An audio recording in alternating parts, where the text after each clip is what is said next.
பேரரசன் ஒருவனிடம் வலிமை மிக்க யானை ஒன்று இருந்தது.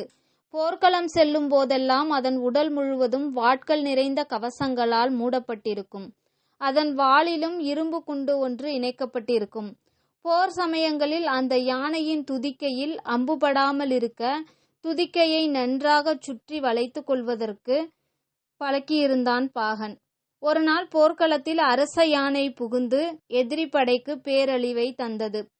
அதன் அங்கங்களில் பொருத்தப்பட்டிருந்த ஆயுதங்களில் ஒன்று கீழே விழுந்ததும் அதை எடுக்க அதுவரை வளைத்து வைத்திருந்த துதிக்கையை நீட்டியது யானை. இதை கண்ட பாகன் துதிக்கையின் மீது எதிரிகள் ஈட்டியை எறிவதற்குள் விரைவாக களத்திலிருந்து அந்த யானையை வெளியேற்றி கொண்டு வந்தான்.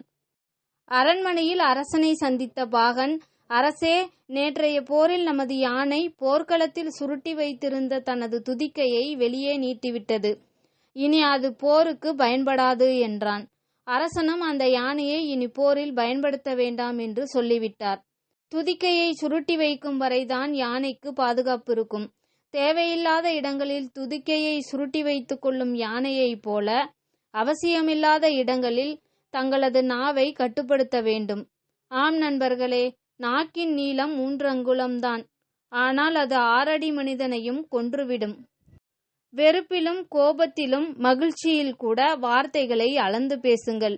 அது நமக்கு திரும்பி வரும்போது எல்லாமே மாறிவிடும். வீடியோ பிடிச்சிருந்ததுன்னா லைக் பண்ணுங்க, ஷேர் பண்ணுங்க, சப்ஸ்கிரைப் பண்ணுங்க. தேங்க்யூ.